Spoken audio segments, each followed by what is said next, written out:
pregnant wife's health at risk, millionaire husband and mistress ignore her calls.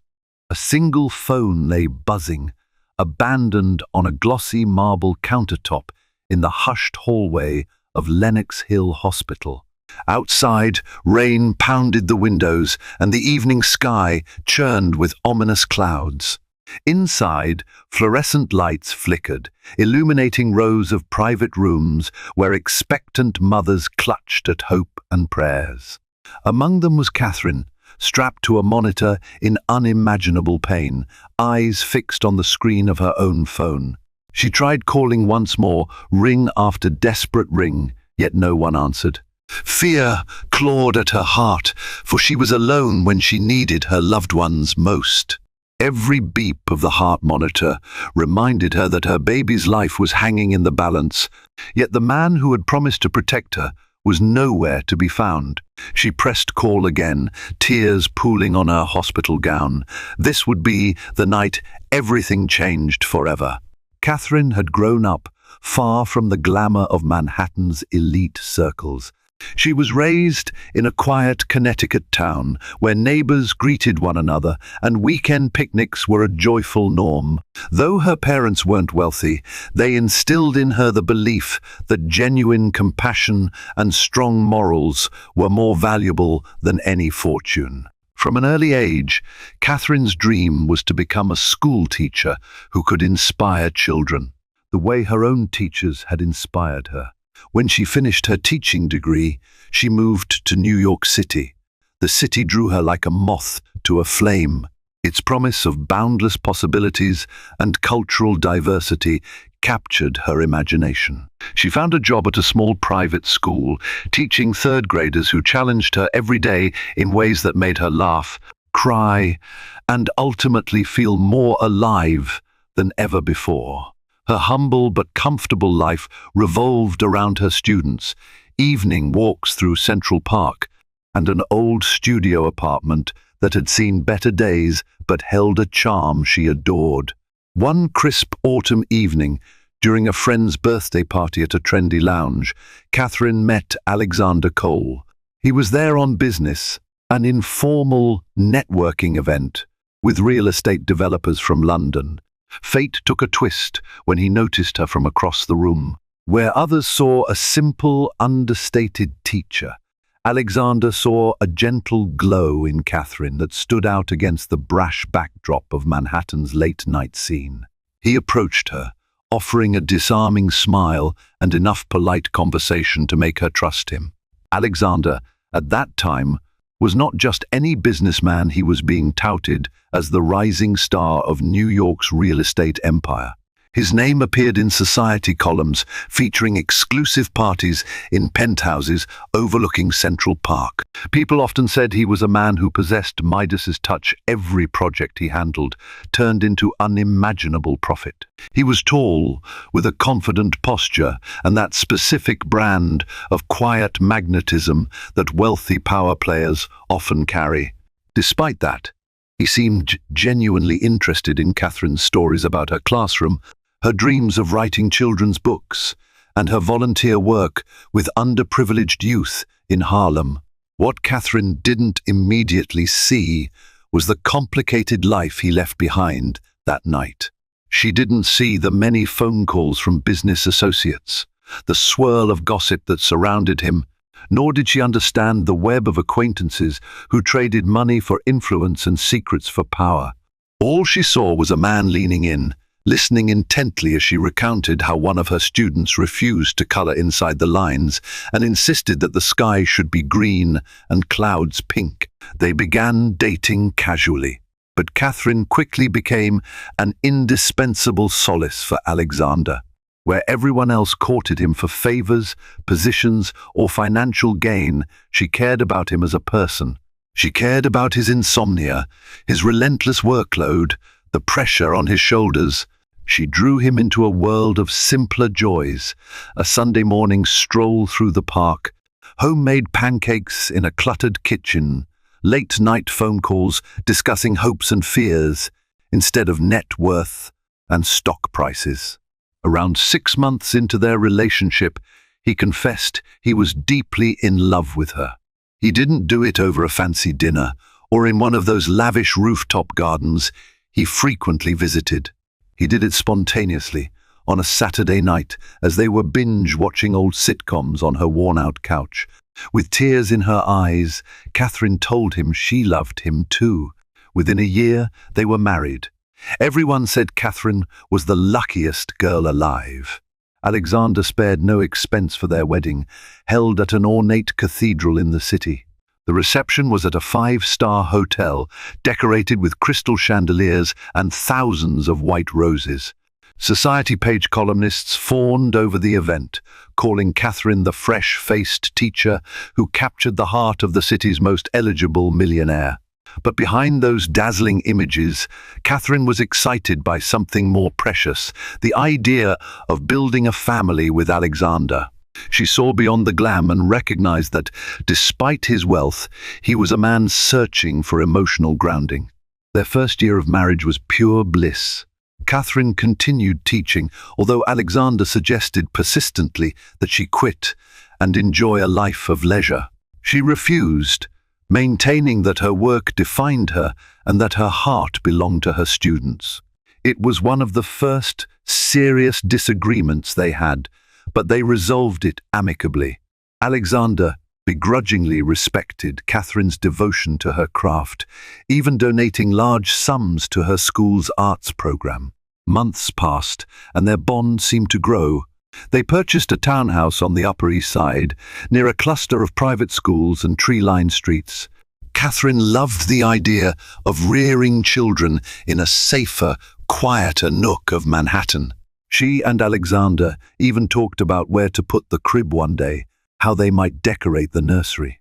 Alexander joked that he would hire the best interior designer in the city, while Catherine insisted she wanted to paint a mural herself, something personal and filled with love. During this time, new acquaintances entered their lives. Among them was Rachel Martin, a leggy brunette with an eye for wealth and social climbing. She was introduced to Alexander at a gala for an international relief charity, an event Catherine skipped because she felt unwell. Rachel was everything Catherine wasn't: brash, flamboyant, worldly in a way that turned heads, and unashamed to flaunt it. She had a background in luxury PR and was known to fix the public images of powerful men with tarnished reputations. She was rumored to have a string of high-profile ex-lovers, each wealthier than the last. Alexander insisted he was just networking with her for a potential charitable project. Catherine, in her gentle, trusting way, believed him. After all, their relationship had been solid until that point, and Alexander had never given her reason to doubt him. Yet something in Catherine's gut tightened every time she heard the name Rachel. The woman possessed a seductive confidence that spelled trouble. Whenever Rachel's voice came through on Alexander's phone, Catherine felt a slight chill, an intuitive alarm she couldn't quite understand. Months turned into a year and a half. Catherine discovered she was pregnant in the middle of a frantic school day. She'd been feeling dizzy, so she popped into the teacher's lounge and took a test. When the result came back positive, her heart soared. She felt an explosion of joy, picturing the sweet face of a child that would share Alexander's eyes and possibly her own curious, caring spirit. That night, she broke the news to Alexander. She expected elation hugs, tears of joy, promises of being an incredible father. Instead, she found him somewhat reserved. He mumbled something about big responsibilities and how his schedule was very tight, with multiple real estate developments in the pipeline. Over dinner, he eventually smiled, squeezed her hand, and promised to do his best. But it wasn't the ecstatic reaction Catherine had dreamed of. In the weeks that followed, she tried to ignore the pang in her chest. Maybe fatherhood was just daunting for Alexander. Maybe he had too much on his plate at work. Catherine attempted to be understanding, offering him space to adjust to the idea. But as her pregnancy advanced, Alexander became busier, and Rachel's presence in his life seemed to multiply. She appeared at business dinners, charity events, even on a quick weekend trip to Boston. supposedly to scout out new investment properties. Catherine's suspicions grew stronger. She wanted to trust her husband, but found it harder with each passing day. A swirl of gossip from acquaintances in her social circle reached her ears. Rachel's always with him lately. They were seen at that new lounge, laughing together. Are you sure they're just business partners? She tried valiantly to maintain her composure and cling to hope. However, a stinging loneliness settled in. The man she loved was drifting away, piece by piece. Meanwhile, Catherine's belly grew with the life they'd created together. By the time Catherine was 8 months pregnant, Alexander was spending most nights away. He claimed it was necessary to finalize a multi-million-dollar deal with foreign investors. Catherine's body ached and her emotions churned. She wanted her husband by her side, sharing the excitement of the baby's imminent arrival, picking out baby names, choosing soft blankets, and reading parenting books. Instead, nights were sleepless, silent, and filled with worry. Her doctor at Lenox Hill Hospital, Dr. Ramirez, expressed concern about Catherine's stress levels. "You need to rest," the doctor said, her voice soothing but firm. "Your blood pressure is creeping higher than it should be. If you don't take it easy, you could be at risk for complications." Catherine nodded obediently, but she knew there was no easy way to find peace when her marriage itself felt on shaky ground. Desperation overcame her, and one night she confronted Alexander directly about Rachel. He looked irritated, snapped that he was tired, stressed, and accused her of being paranoid. He denied any wrongdoing, insisting Rachel was just a business associate who happened to be around for philanthropic ventures. He made Catherine feel guilty for questioning him while she was pregnant. He spun a story so plausible she wanted to believe him. She let it go for the baby's sake and out of her own yearning for a happy family. Yet the truth refused to stay hidden. One afternoon, Catherine received an anonymous text message that shattered her illusions. An image of Alexander at an out-of-town spa resort, sitting by the pool with Rachel draped across his arm, the two sharing a passionate kiss. Her heart pounded painfully, tears stinging her eyes. All the rumors, the subtle shifts in his behavior, they weren't just figments of her imagination. She felt betrayed, humiliated, and more alone than ever. She tried to rationalize, to remain calm for the baby. She needed proof, a confrontation that would either salvage their marriage or give her the clarity to walk away. But her attempts to get Alexander to talk openly ended in shouting matches. Alexander insisted it was just a moment, some silly pressure from Rachel, a photo taken out of context. The more he lied, the less Catherine believed. Each confrontation sent her blood pressure spiking, her head throbbing with tension.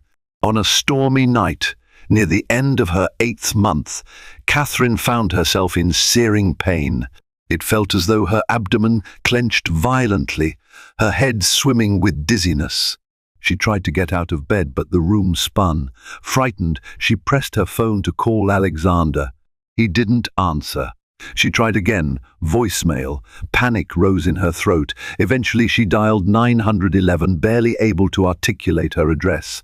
Within minutes, an ambulance arrived, whisking her to Lenox Hill Hospital. There, doctors discovered she had severe preeclampsia, her blood pressure was dangerously high, and her baby's life was at risk. That was the night Catherine made call after call to Alexander, struggling through pain, her voice trembling. She needed him to be there, to sign consent forms if an emergency C-section became necessary, to hold her hand through the terror, but every call went unanswered.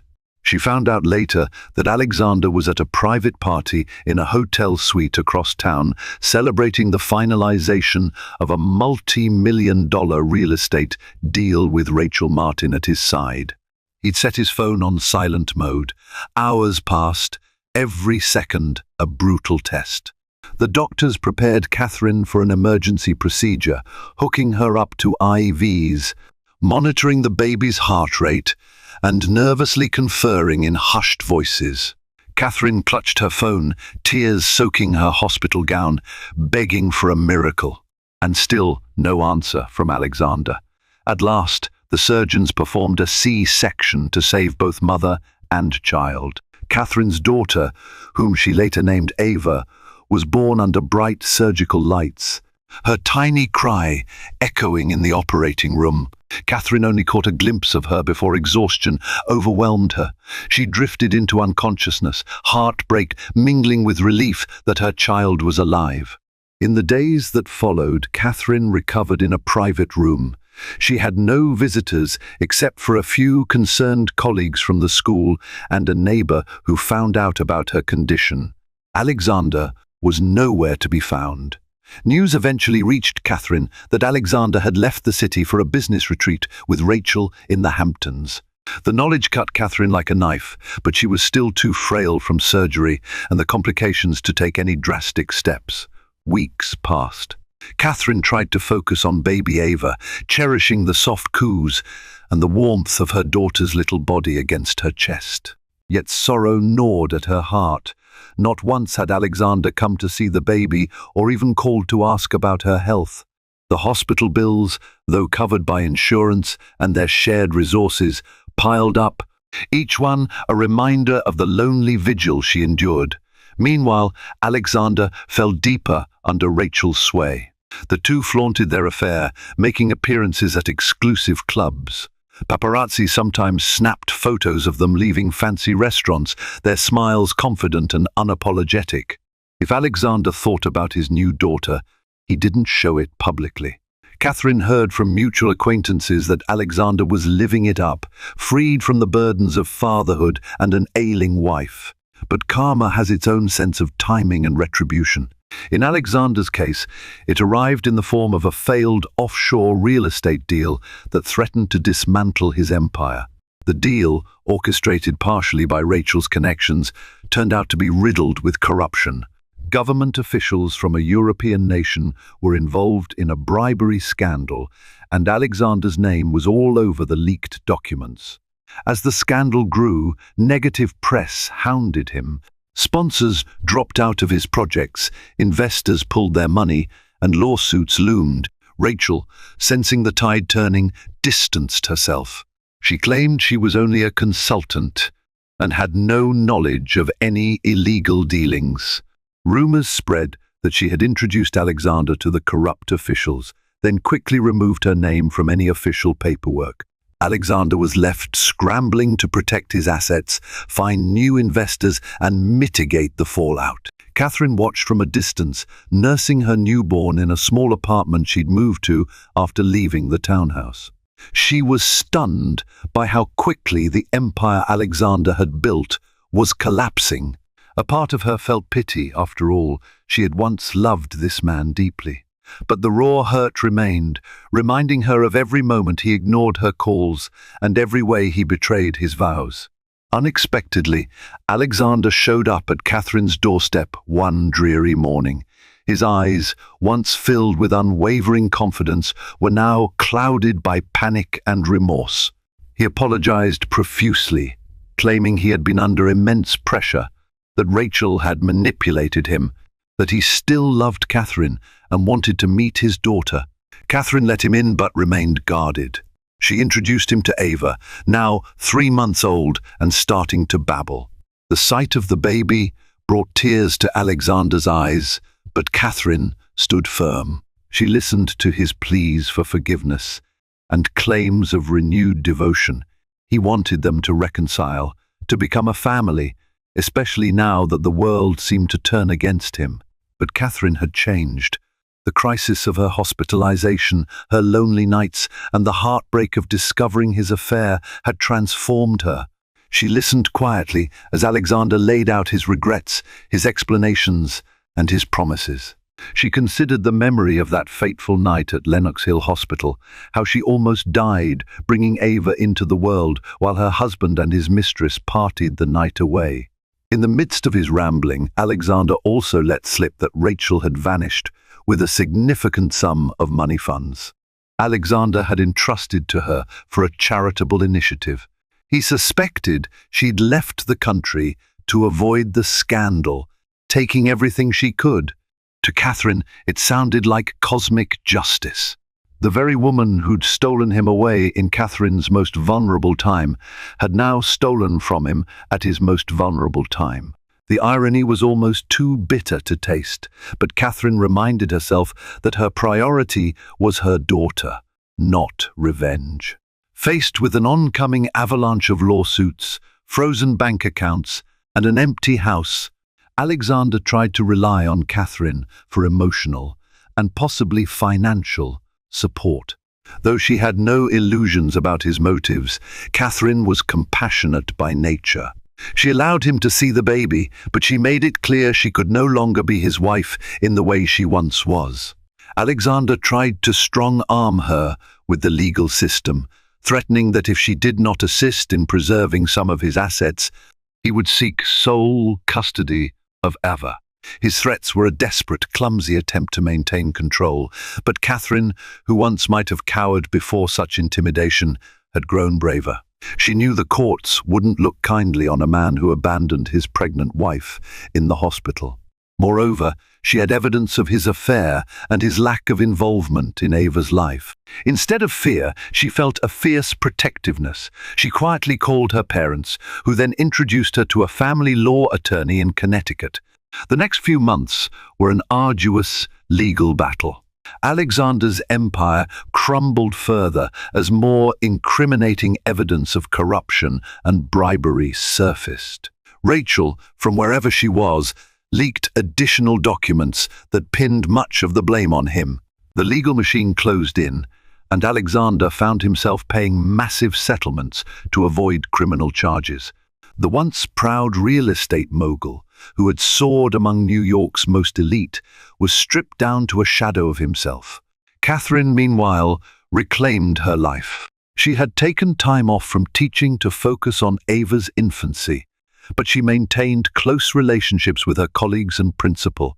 They supported her, offering side tutoring gigs she could do from home to bring in extra income.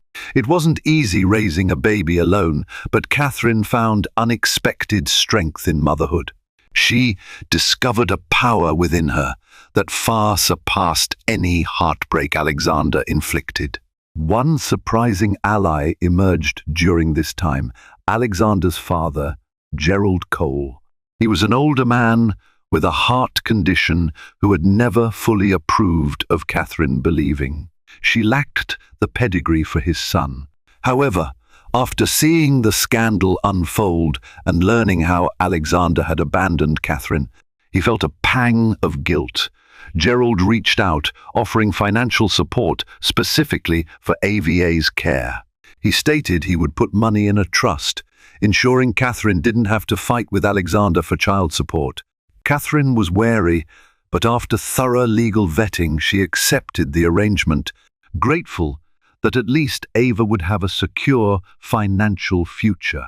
In the final judgment of the divorce proceedings, Catherine was granted full custody.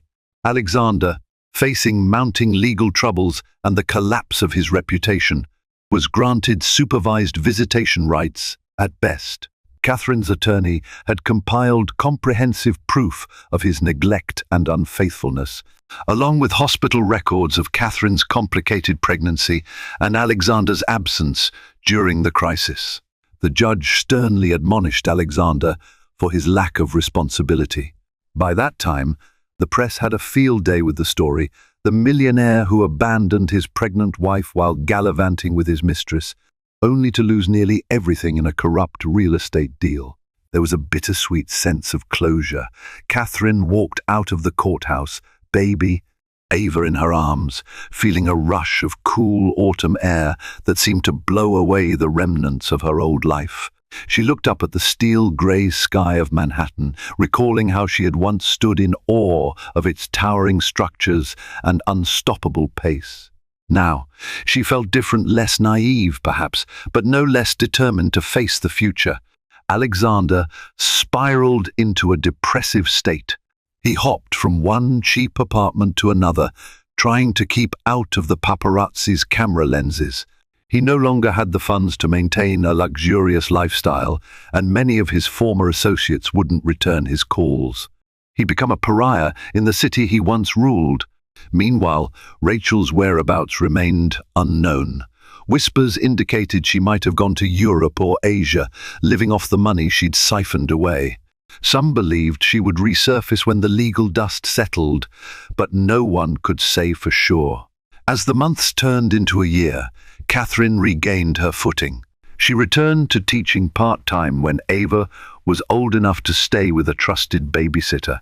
The small, warm home she'd found for them was decorated with colourful children's books and sweet pictures of Ava's milestones.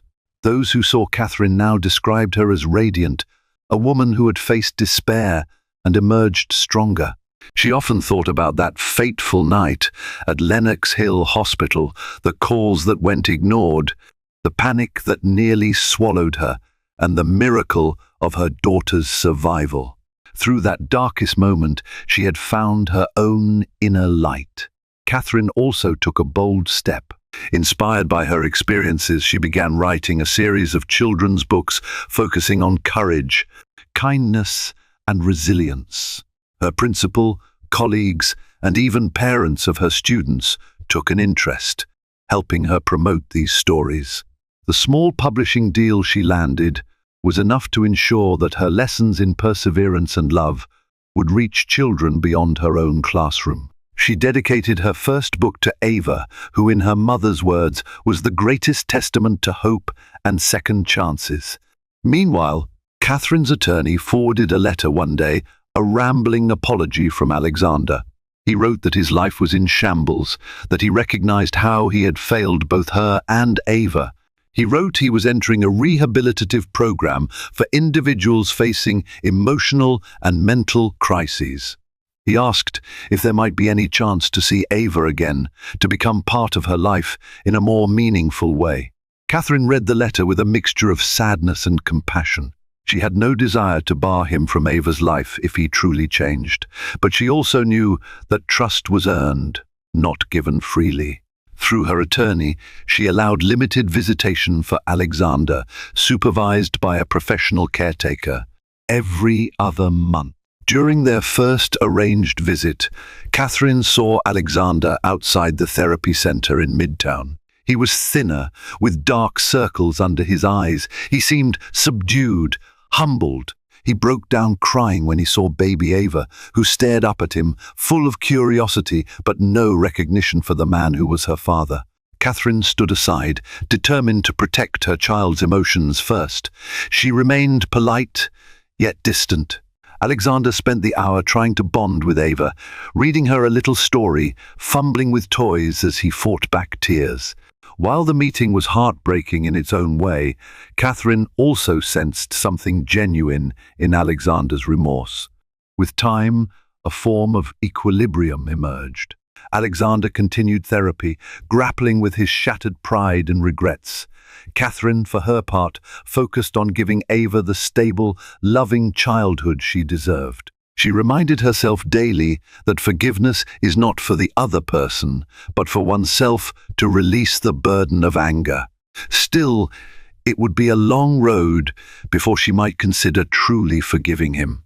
She protected her heart and her child, forging a new life out of the ashes of betrayal. One day, Catherine took Ava to Central Park. It was a bright afternoon, the sunlight filtering through the branches and dancing on the paths. She watched her daughter toddle around, giggling as she chased pigeons, her chubby arms reaching out to the sky. In that precious moment, Catherine recognized how far they had come. From the lonely darkness of a hospital bed, she had walked a road paved with pain and heartbreak, yet here she stood, free, strong, and brimming with gratitude for the chance to keep living, keep loving. The wind carried a memory of that phone, vibrating on a bedside table, endless rings, empty echoes. But now, Catherine had no regrets. She understood that sometimes life's hardest trials can lead to the brightest dawn. She felt the warmth of the sun on her face and decided that she would no longer let her past define her. She would define it for herself, a story of survival, self-discovery, and unconditional love for the little one who had given her strength when she needed it most. Karma had indeed come full circle, delivering the harsh lesson to Alexander and Rachel. While Catherine's life wasn't perfect, it was genuine. She was free of lies, living with integrity, and the bond she shared with her daughter. In that sense, Catherine had found a measure of peace. She hoped Alexander would eventually find his own version of redemption, but she refused to let his journey derail hers ever again. Months later, Catherine's first children's book became a modest success, receiving a positive review from a prominent blog that focused on education and parenting. The recognition felt surreal, yet validating. She'd poured her heart into those pages, interlacing her own experiences of resilience into the simple, colorful narrative for children. Her principal threw a small celebration in the teacher's lounge, and her colleagues beamed with pride. Catherine, blushing at the attention, placed a copy in the school's library, hoping it might inspire future students. That same evening, after tucking Ava into bed, Catherine received an unexpected visitor, Alexander. He stood in the hallway of her apartment building, dressed simply, holding a bouquet of daisies, Catherine's favorite flowers. From long ago, she stared at him, speechless. He said he'd learned from her attorney that she'd published a book, and he wanted to congratulate her personally. He also admitted that in therapy, he'd been working on the concept of making genuine amends. Catherine nodded, accepting the flowers but keeping the door only partially open. He looked at her with eyes glistening in sincerity, or perhaps sorrow for all that he had lost. He told her he admired her strength, how she had risen above the pain he caused. He humbly asked if, someday, she might consider letting him read the book to Ava. With a careful measure of grace, Catherine agreed one day, when Ava was ready. That night Alexander left quietly, and Catherine closed the door behind him, tears slipping down her cheeks.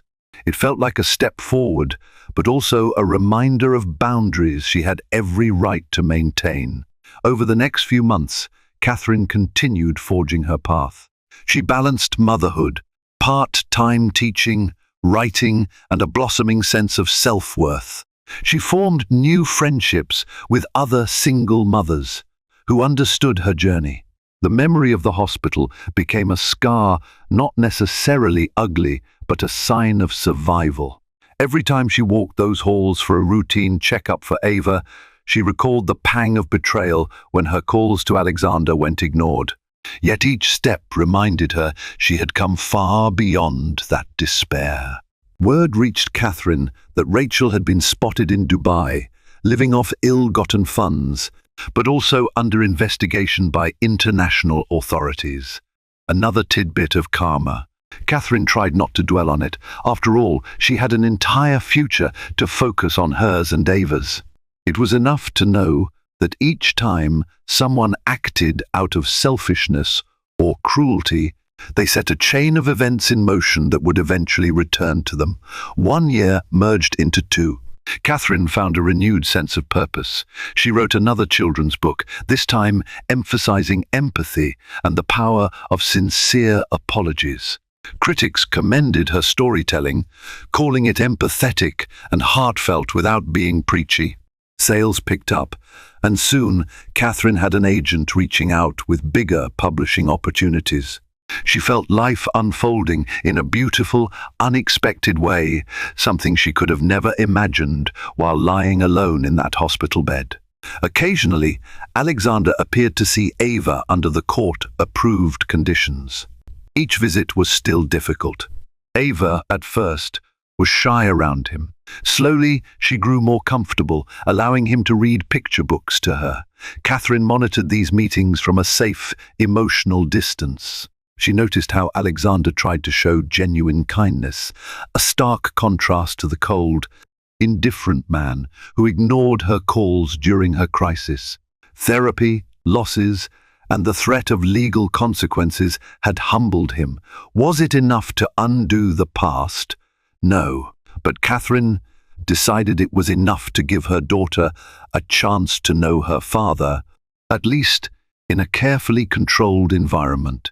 Alexander's father, Gerald, occasionally dropped by, bringing gifts for Ava and pleasantries for Catherine. The tension from the past was gone, replaced by quiet respect for the woman who had saved his granddaughter's life by caring for her through adversity. He once confided in Catherine that he regretted how he'd misjudged her. He admitted that in the end, money and status meant little if you lacked character. Catherine accepted his words with polite gratitude, feeling another slight release of the burdens she once carried.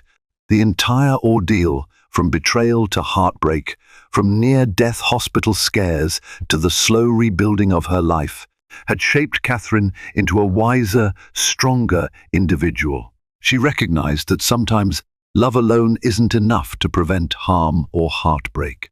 Boundaries, trust, mutual respect, these things matter, and when they're broken, the pain can be life-altering.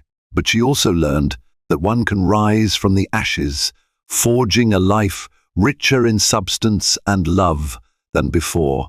One evening, after placing Ava in her crib, Catherine settled on her couch, looking at the city lights. She allowed herself to reflect on the chain of events that had begun on that stormy night when she was forced to call 911, her body racked by pain and her husband nowhere to be found. That memory once haunted her, but now she saw it as a turning point, a test of her own resilience and a testament to the power of motherhood. When the people she trusted the most abandoned her, she found a deep well of strength inside herself. It was that strength that cradled Ava in the hospital, that endured the heartbreak of a husband's affair, and that now fueled her newfound career as a children's author. Alexander, disgraced though he was in the business world, continued trying to salvage bits and pieces of his reputation. The scandal had cost him nearly everything, but slowly, some old friends returned with advice or small opportunities. He found work consulting for smaller real estate firms, far from the glory he once had, but at least a stable income to pay child support. He also continued his therapy, learning to face the guilt and shame he once ran from. The gauntlet of consequences hammered him relentlessly. He lost his homes, many of his acquaintances, and his once flawless public image. The lesson was harsh but inescapable, ignoring those who truly cared for him, chasing superficial thrills, and betraying his wife at her most vulnerable moment, had set in motion his own undoing. As for Rachel, her story remained shrouded in rumors. There were unverified sightings of her in luxury shopping malls overseas. Some said she was under house arrest in a remote Mediterranean villa, others that she had escaped all accountability. Catherine tried not to let these speculations bother her. The woman had no place in her life anymore. To everyone around Catherine, she became a living emblem of hope, proof that betrayal and life-threatening hardship could be overcome. Parents at school who read her books often told her, "Your stories inspired my child to talk about their feelings," or "My daughter felt understood when she read your book about being brave." Each comment reminded Catherine that her suffering had not been in vain. She was turning her pain into empathy, her betrayal into lessons on integrity, and her heartbreak into a message of healing. Eventually, Catherine found love again, not with a billionaire or a powerful executive, but with a kind-hearted archivist named Peter, who worked at the New York Public Library. They met during a children's book event where Catherine was reading one of her stories to a group of enthusiastic young readers. Peter, shy yet incredibly thoughtful, was enchanted by her warmth. They struck up a friendship that slowly blossomed into romance. He wasn't wealthy by Manhattan standards, but he was dependable, honest, and adored Ava like she was his own. Catherine, cautious at first, gradually opened her heart to the idea that there might still be men capable of genuine kindness. Alexander learned of her new relationship through mutual friends, and though it stung him, he was forced to accept reality. Catherine no longer belonged to him, and in truth, she never really had in the way he assumed. Once, He confronted Peter during a pickup for Ava, sizing him up. Peter remained polite, offering a handshake. That simple gesture seemed to further humble Alexander, who realized he had no right to question Catherine's new life after all he'd done. Time passed. Catherine's second book became even more popular, leading to a small but significant publishing deal. She devoted much of her income to Ava's upbringing, ensuring her daughter had access to good daycare, education, and a safe, nurturing environment. She also donated a portion of her royalties to Lenox Hill Hospital's maternity ward, wanting to help other mothers who might face complications. The memory of how the hospital staff had saved her and Ava never left her mind. Every once in a while, Catherine would catch a glimpse of tabloids referencing Alexander, describing his slow climb back into the business. The headlines would be overshadowed by bigger stories, but she felt a pang of recognition. She wished he would find a better path, something more grounded in values. Their interactions, when it came time for visitation, were civil. Occasionally, he would tear up after spending a couple of hours with Ava, thanking Catherine for giving him the chance to be a father, even in a limited capacity. Catherine would nod, not unkindly, but keeping her emotional distance. She had learned the dangers of letting him too close. One day, Ava, now a bright-eyed toddler, tugged on Catherine's hand and asked, "Where's Daddy?" Her innocent question pierced Catherine's heart. She knelt down, brushing aside a lock of her daughter's hair, and explained gently that Daddy lived somewhere else, and that Mommy was the one who took care of her full-time. Ava nodded, half understanding, then ran off to play with her toys. In moments like that, Catherine felt a pang of what might have been had Alexander chosen differently. Yet she also recognized that the love Ava received now was pure, stable, and unwavering things Catherine had painstakingly cultivated to protect her child's emotional well-being. Under the gentle glow of a living room lamp, Catherine often wrote journal entries to process her experiences. She toyed with the idea of writing a novel for adults based on her journey, but wasn't sure she was ready for that level of personal revelation. The children's books felt safer, a way to transform adversity into guidance for little minds.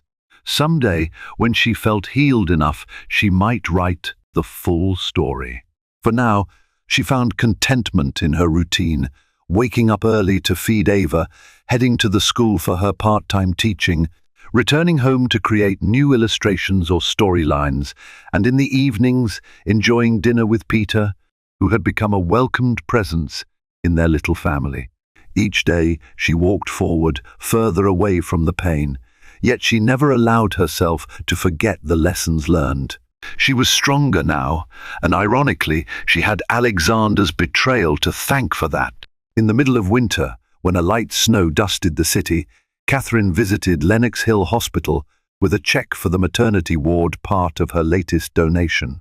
The staff recognized her and greeted her warmly. She was introduced to a young mother who, like Catherine once was frightened for her life and the life of her unborn child. Catherine shared words of encouragement, explaining that sometimes the hardest trials can reveal an inner strength you never knew you possessed. She left that evening feeling a deep sense of peace and purpose. Fate has a way of closing circles. A few weeks later, Catherine heard through the grapevine that Alexander had begun volunteering at a local youth center, possibly as part of his therapy recommendation, or just out of a desire to give back. She smiled faintly at the news, wishing him well. She wanted no ill for him. In fact, she hoped that through service and humility, he might reclaim something decent within himself. Catherine's story became one that acquaintances whispered about in awe. People who had once seen her as merely the millionaire's wife marveled at her grace, independence, and success as a writer. No, she wasn't living a fairy tale, but she had built a reality far more nourishing than the illusions of wealth and status. She had proven that betrayal doesn't have to define you, and that the best revenge is living a life of authenticity and love. A year later, Catherine made one final major step toward closure. She arranged a private meeting with Alexander at a cafe near the school, away from any prying eyes. Ava was with a babysitter, and Catherine wanted to speak adult to adult. Alexander arrived, looking apprehensive. He knew this was important, otherwise Catherine wouldn't have scheduled such a meeting. They sat down, and after a moment of silence, Catherine told him she was ready to forgive, not for his sake, but for hers. She explained that forgiveness did not mean she wanted him back, or that she excused his actions. It meant she was releasing the bitterness and anger for her own well-being. She wanted Ava to grow up without being haunted by the bitterness of her parents' past. Alexander listened, tears forming in his eyes. He murmured a choked apology, but Catherine just raised her hand to indicate she'd heard it all before. She said she believed he was changing, and that was good for him. She thanked him for that.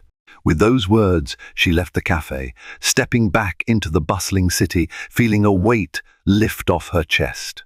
As the months rolled onward, Catherine and Ava thrived.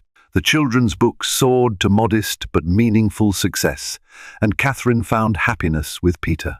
She eventually wrote that adult novel, fictionalizing elements of her journey, carefully changing details, but pouring her soul into the pages.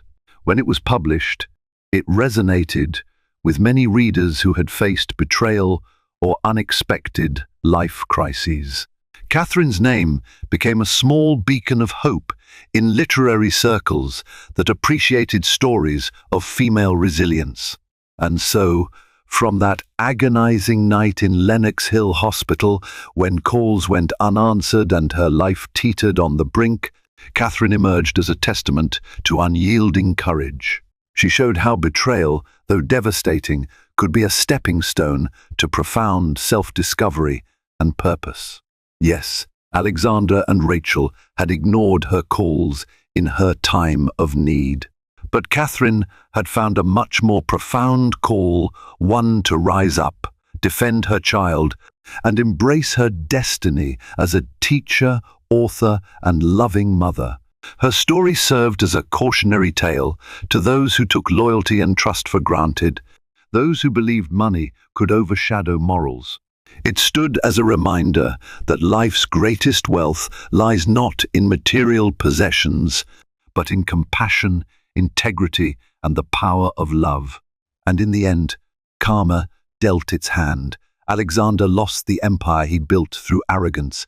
Rachel vanished into the shadows of her own greed, and Catherine, left with the scars and the lessons, finally found the peace, stability, and happiness she deserved. When Catherine first found herself on the brink of collapse in that sterile hospital room, pain, fear, and betrayal swirling around her, she believed her world was ending. Little did she know, the turmoil would lead her toward a profound inner strength she never knew she possessed. Through heartbreak and abandonment, she forged a new path filled with kindness, resilience, and an unbreakable devotion to her daughter. Life dealt her challenges that could have crushed her, but she chose to rise, transforming suffering into a testament of personal fortitude. Her triumph stands as a reminder that no matter how dark the circumstances, hope can be reignited through courage and self-belief. Amidst deceit and lost fortune, she found authenticity and love waiting on the other side of pain. If you believe in turning wounds into wisdom and obstacles into opportunities, Catherine's journey shows that redemption is possible for those who refuse to give up. From the outside, Jonathan Cole's life gleamed like a storybook fairy tale. A self-made millionaire in the heart of Manhattan, he graced glossy magazine covers, mingled with world leaders, and never missed a chance to flaunt his success. Yet behind the tall glass windows of his penthouse, tensions brewed. A secret text here, a guarded phone call there, and rumors whispered of a tangled affair that threatened to explode. Meanwhile, Alicia Cole, his pregnant wife, began to sense the cracks in her gilded cage. No one, least of all Jonathan, suspected how quickly a single online leak would unravel his carefully manicured world, ending his career in the span of one unforgettable night. Jonathan Cole's story was the stuff of modern legend. Born to middle-class parents in suburban New Jersey, he had clawed his way to a scholarship at Harvard Business School. There he'd rubbed shoulders with future magnates, forging alliances that would later propel him to the top of the finance world. By age 32, Jonathan had founded Cole Capital Ventures, a private equity firm that specialized in distressed real estate assets, buying low, selling high, and weaving magic in between. His good looks and suave charm made him a darling of the business press. Forbes ran a feature titled Young Titan, Jonathan Cole's meteoric rise, capturing him in a tailored navy suit against the panoramic backdrop of New York City. In the interview, he praised mentors such as Warren Buffett for teaching him patience and Bill Gates for demonstrating philanthropy on a global scale. The crowning moment, though, was his picture-shaking hands with Elon Musk after a speculative investment in aerospace startups. Jonathan glowed with the certainty that he was destined for greatness. It was at a fundraiser in Central Park that he first met Alicia Martinez. She was a non-profit consultant with a passion for arts education.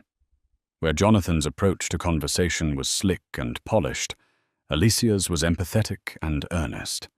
He found her refusal to be dazzled by his reputation oddly refreshing. She was there to talk about underfunded public schools, not hedge funds or leveraged buyouts. By the end of that charity walk, Jonathan had her phone number, and she had a curious spark in her heart. In 2 short years, they were married. Alicia's parents, humble owners of a small bakery in Queens, couldn't believe their daughter was wedding a man so frequently mentioned in the Wall Street Journal. But to Alicia, Jonathan wasn't simply the millionaire. He was the person who showed up unannounced to volunteer at her community events, who wrote personal checks for after-school programs. Their wedding ceremony, held at a historic mansion overlooking the Hudson River, was a glamorous yet heartfelt affair. The tabloids brimmed with gushing coverage, Alicia radiant in lace, Jonathan dashing in a classic tuxedo, smiling as though they had discovered the secret to eternal happiness. At first, their union genuinely seemed magical. Jonathan declared that Alicia grounded him, tethered him to values he might have otherwise forgotten. She brought soul to his ambition. Life in the Cole penthouse sparkled with promise, lavish soirees for global dignitaries, altruistic ventures to build schools in underprivileged neighborhoods, and daily bursts of joy that only 2 people deeply in love could share. If only that bliss could have lasted. Life moved quickly in Jonathan's orbit. The success of Cole Capital Ventures brought new deals, new acquaintances, and inevitably new pressures. Over time, Alicia witnessed the subtle changes in her husband's routine. Invitations from the global elite poured in exclusive dinners with real estate mogul Mark Anderson, lunches at the Plaza with famed venture capitalist Lucy Goldstein, and hush-hush strategy sessions with foreign sovereign funds. While Alicia supported her husband's drive, she couldn't ignore the increasing cracks in his calendar or in his demeanor. He began coming home later, offering vague explanations about urgent meetings or unexpected negotiations. Alicia, ever understanding, reassured him that she respected his hustle. But then came the cancellations of their personal plans. A date to watch an off-Broadway show cancelled. A weekend getaway to the Hamptons postponed. Birthdays and family gatherings became second-tier priorities. The more she tried to reach him, the more she felt a certain emotional distance creeping in. Around the office, Jonathan was surrounded by loyalists and ladder climbers alike.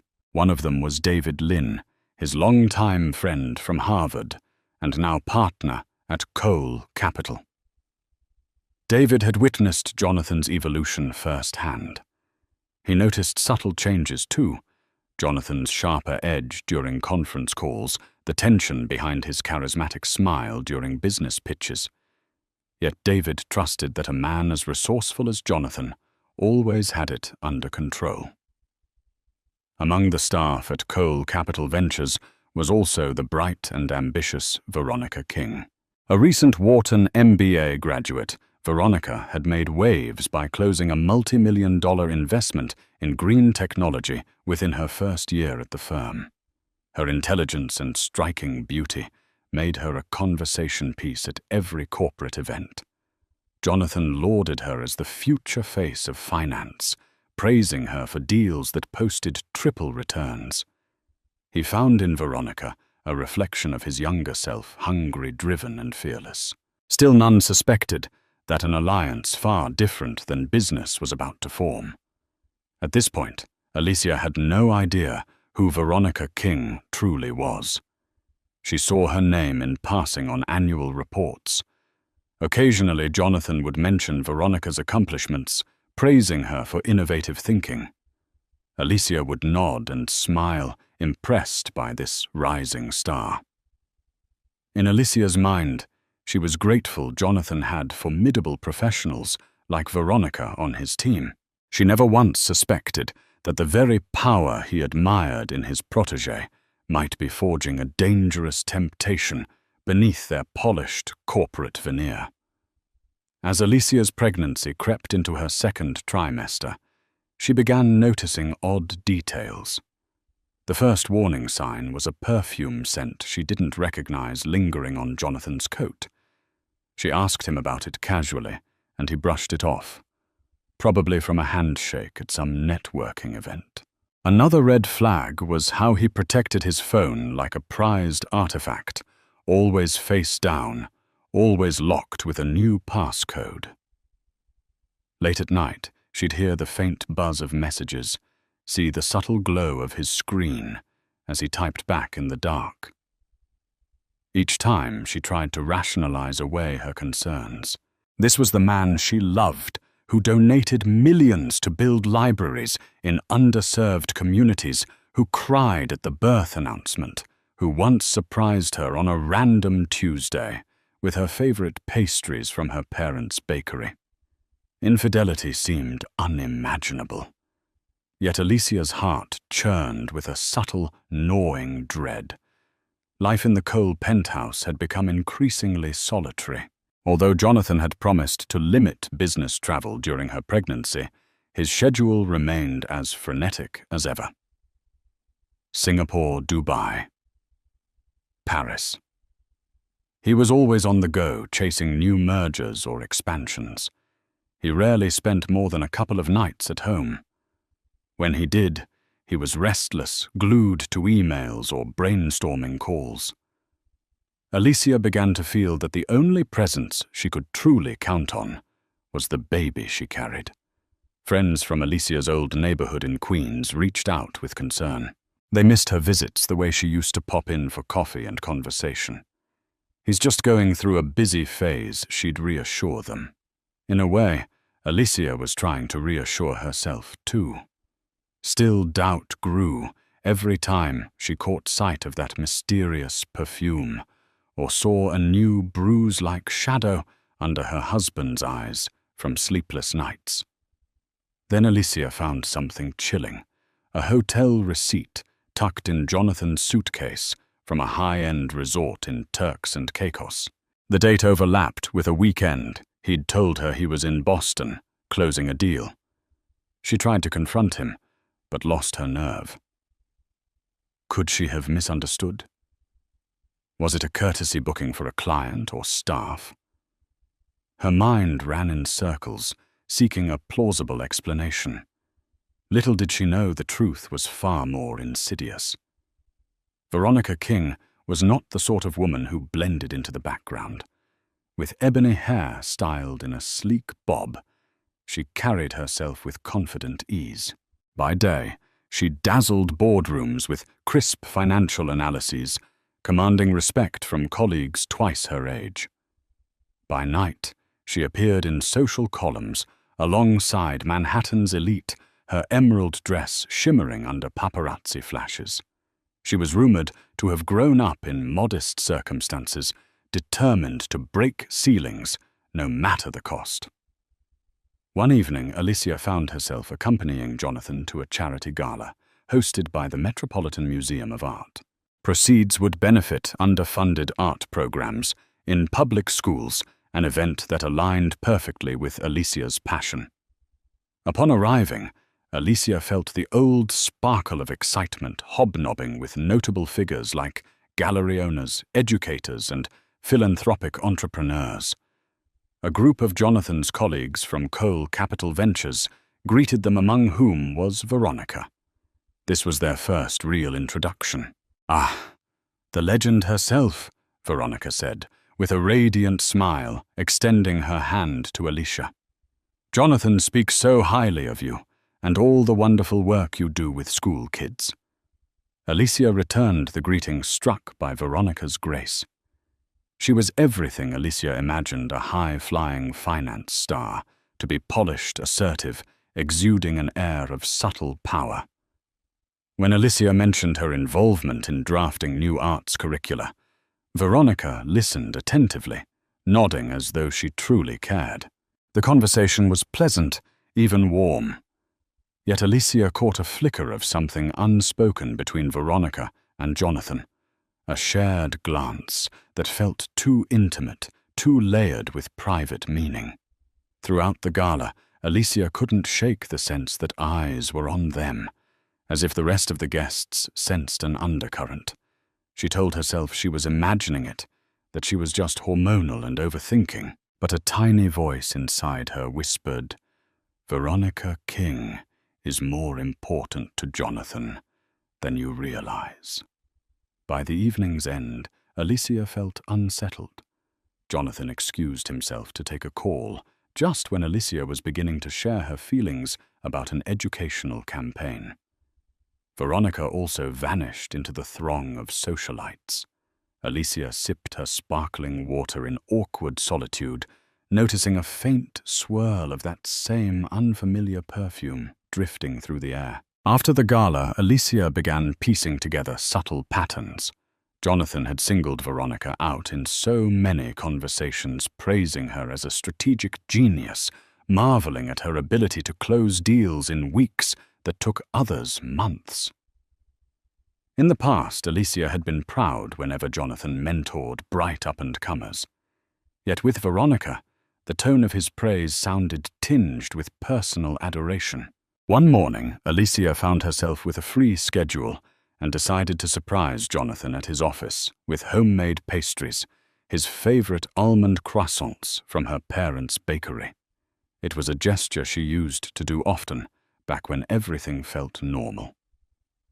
Arriving unannounced, Alicia was greeted by the wide-eyed receptionist, who stumbled through a hello, as though not entirely sure how to handle her presence. She brushed it off and headed down the glass-walled corridor to Jonathan's corner office.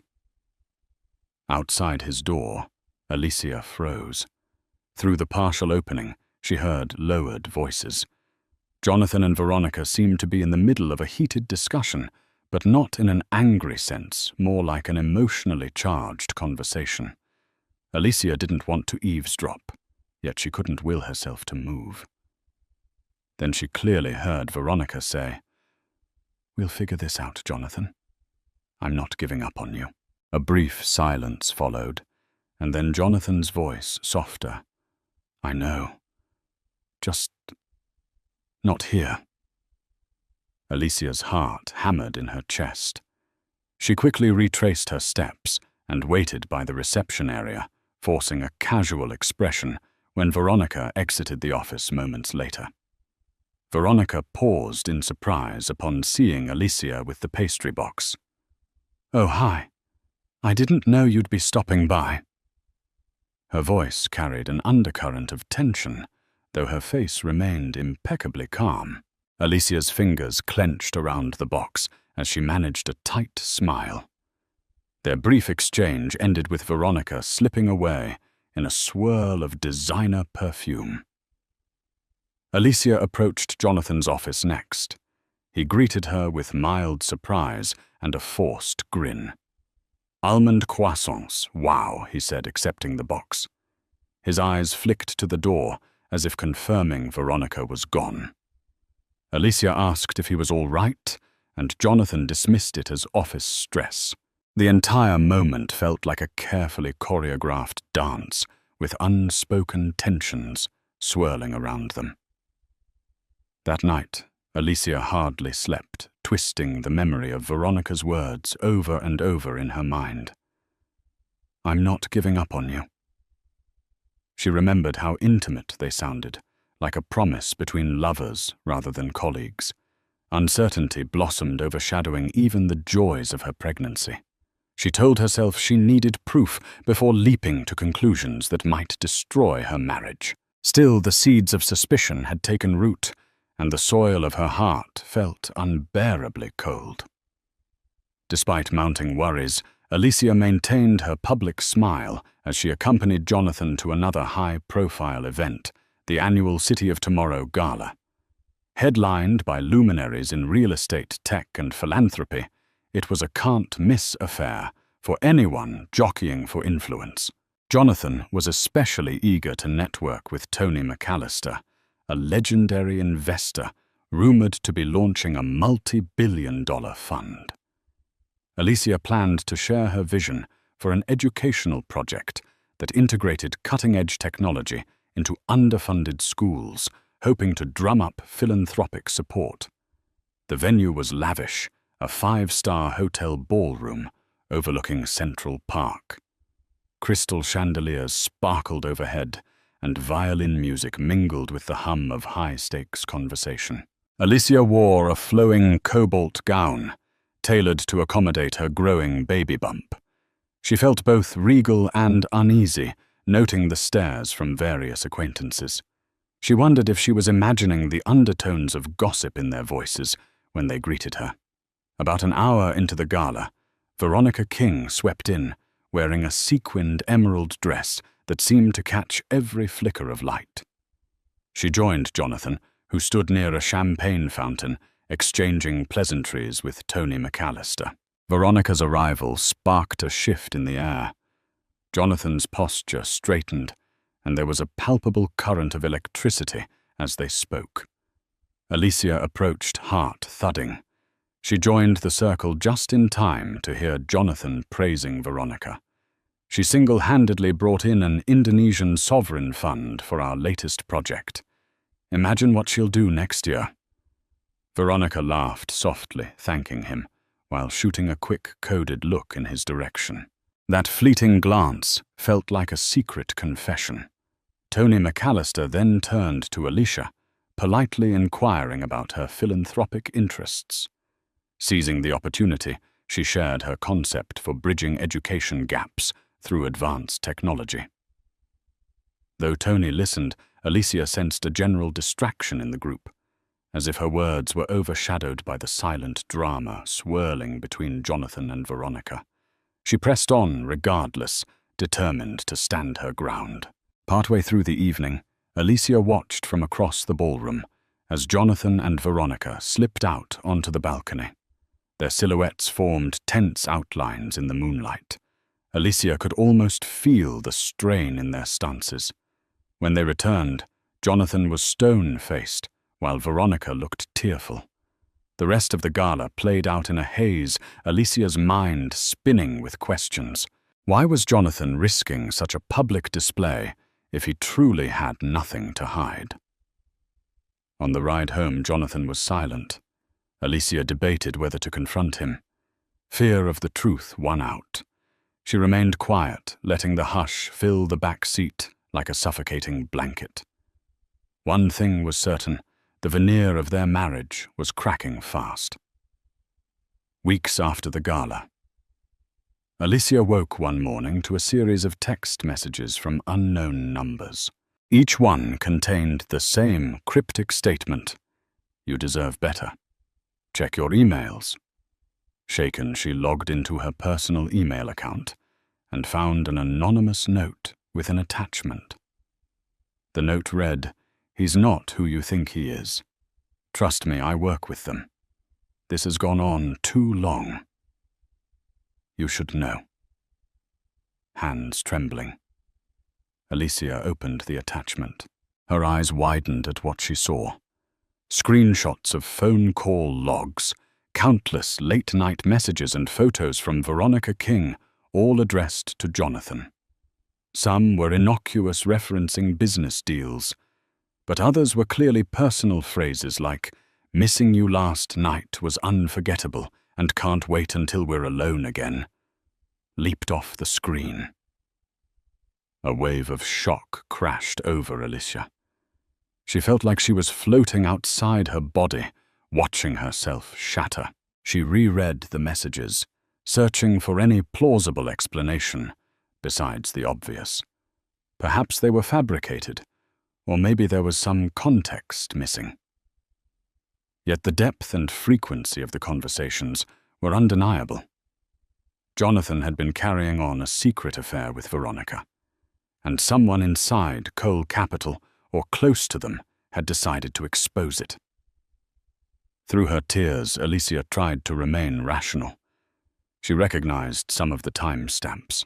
They aligned perfectly with nights Jonathan claimed to be overseas or tied up in emergency meetings. Worse, there were photos of the two at a private beach, Veronica in a sun hat, Jonathan leaning into her with a tenderness Alicia once believed was reserved only for their marriage. The date stamps matched the weekend he was supposedly in Boston. Alicia doubled over as waves of nausea seized her, uncertain if it was morning sickness or heartbreak. She clutched her phone, tears splashing onto the screen. The anonymous tip had obliterated any chance of maintaining her illusions. Betrayal now stood naked before her, leaving no room for doubt.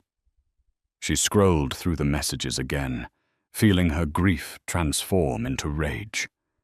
She was pregnant with this man's child, while he gallivanted with another woman behind her back. Was this what their marriage was worth? In desperation, Alicia tried calling Jonathan. No answer. She left a trembling voice message. "We need to talk. Now." Then she buried her face in a pillow, sobbing until exhaustion closed her eyes. The world felt cruel, and she wondered if she had the strength to confront what came next.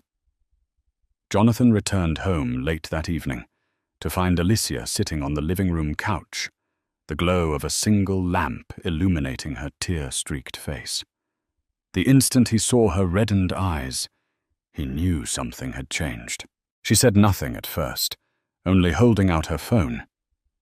He glanced at the screen and visibly paled. Silent seconds stretched as he read through the texts and pictures. Alicia noticed the flicker of guilt crossing his face before he masked it with a forced calmness. "Where did you get these?" he asked, voice low. "Does it matter?" she replied. "They're real, aren't they?" He exhaled shakily, dropping into a seat across from her. "It's complicated. Veronica and I don't want excuses." Alicia's voice trembled with quiet fury. "I want to know how you could do this while I'm pregnant with your child." Jonathan looked away, unable to meet her gaze. "It started as a mistake, Alicia. I was at a conference, we had too much to drink." "That's not an excuse," she snapped. "You lied to me for months." "No years, given these timestamps. You made me doubt my own sanity." He tried to speak, but the words choked in his throat. Instead, tears brimmed in his eyes. Alicia found it almost pitiful. She had once adored this man, who seemed larger than life. Now he looked small, lost, and pathetic, snared in the aftermath of his own betrayal. Eventually, he confessed to an ongoing affair with Veronica. They had grown close while working on high-stakes deals. Their relationship escalated during out-of-town conferences, fueled by adrenaline and the thrill of secrecy. Jonathan insisted it was never about love, but about tension relief and escaping the pressures he faced at Cole Capital. His rationale shattered the last vestiges of Alicia's sympathy. She pointed to her baby bump. "What about me? Your child. Did you ever think about the risk emotionally? Physically?" Jonathan attempted an apology, but the words felt hollow. Alicia erupted pent-up fury, spilling out in a storm of accusations. She recounted every suspicious sign she'd overlooked, how she'd supported his career, how she had endured him missing prenatal appointments.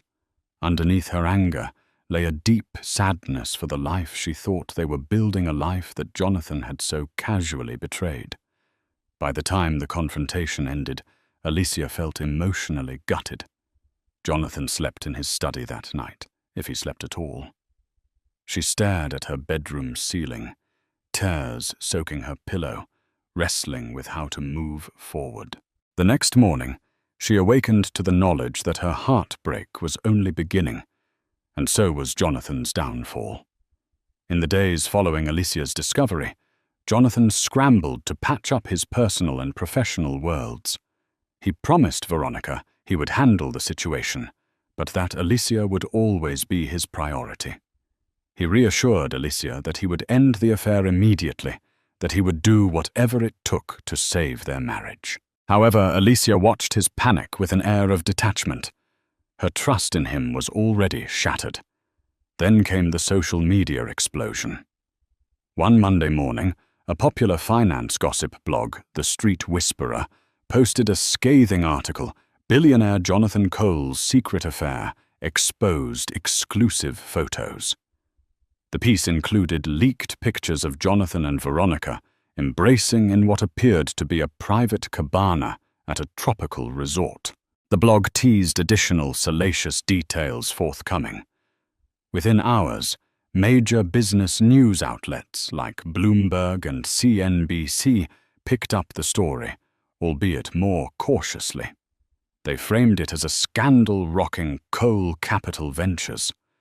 Stock forums buzzed with speculation about how this might affect Jonathan's leadership and the firm's reputation.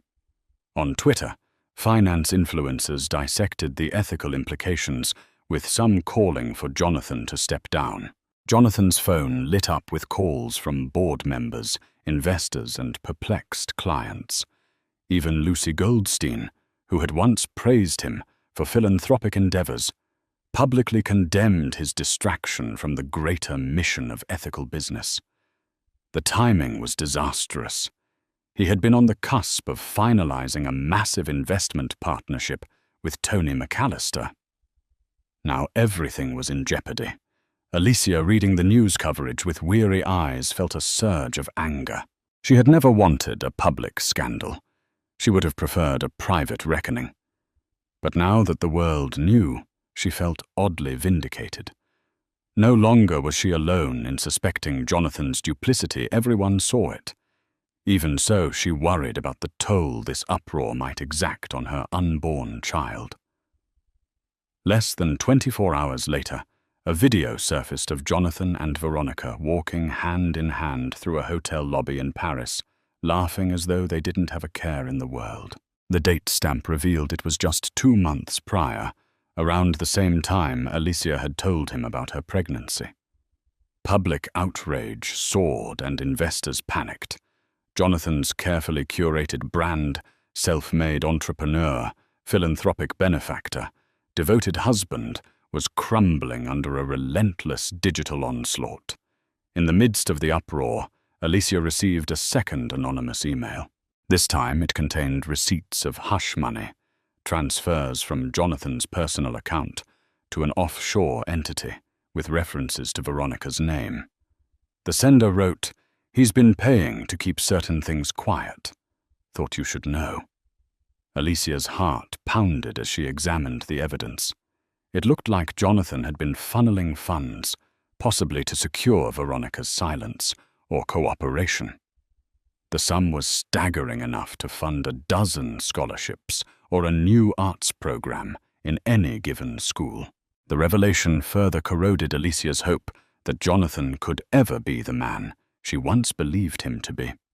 She confronted him the following evening, brandishing printouts of the transactions. "You're bribing her now. Is this blackmail?" "Hush money." "What else have you been hiding?" Jonathan, cornered, admitted. He'd been trying to preempt any public scandal, fearing precisely what was happening now. Veronica wanted compensation for her efforts on certain deals, he claimed. She threatened to go to the competition, or worse, to the media. "I had to protect our company, our name." "Is this your idea of protection?" Alicia spat tears stinging her eyes. "Lying, paying people off, it's disgusting. You betrayed me, betrayed your own ethics if you ever had them." Jonathan's face twisted. "Don't say that. I messed up. But everything I did was to protect us, to keep the family intact." Alicia laughed bitterly, clutching her pregnant belly. "And how's that working out for you? The world knows now. You might lose everything. And me. I don't know if there's any us left to protect." She stormed out, leaving Jonathan staring at the damning documents. On the street, Alicia's mind whirled. She felt trapped, tied by marriage, soon to be tied by parenthood, yet confronted with the ultimate betrayal. The outside world offered no solace, either its eyes fixated on the spectacle of Jonathan's downfall. For a moment she wondered if leaving the city altogether would be the only way to save her sanity. But deep in her heart, Alicia knew she had to stand and face the storm, if not for herself, then for the child growing inside her. Within a week, Jonathan's scandal dominated the business news cycle. Forbes ran an op-ed titled "The Tragic Fall of Finance's Golden Boy," analyzing how personal irresponsibility could sink even the most profitable venture. Share prices for coal, Capital Ventures nosedived, rattling the firm's board of directors and raising alarms among major investors. Social media took an especially brutal stance. Under the hashtag #CoalCollapse, thousands commented on Jonathan's hypocrisy, calling him a poster child for toxic corporate culture. Alicia's name also trended, though more sympathetically. Strangers on the internet expressed solidarity for a pregnant wife betrayed on a global stage. Some urged her to take him for all he's worth, while others championed her as a potential advocate for women wronged by powerful men. Within Coal Capital's walls, tension soared. The workforce split into factions. Some remained loyal to Jonathan, believing the scandal was a personal matter that shouldn't overshadow his accomplishments. Others blamed him for tarnishing the company's name, an act of negligence that jeopardized everyone's jobs. David Lynn tried to calm internal chaos, but rumors circulated that half the board wanted Jonathan removed.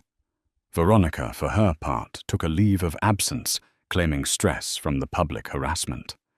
No one knew if she'd be back. Amid the chaos, Alicia found herself hounded by reporters camped outside the penthouse, cameras and microphones at the ready. She refused to answer questions or open the door, feeling the walls close in on her. Her phone buzzed with calls from tabloids, offering huge sums for an exclusive interview. She declined them all. Journalists even visited her parents' bakery, peppering them with invasive questions. Her mother, Lucia, called Alicia in tears, apologizing for not knowing what to do. Alicia felt a wave of guilt. Her private tragedy had become a public spectacle, and those she loved were collateral damage.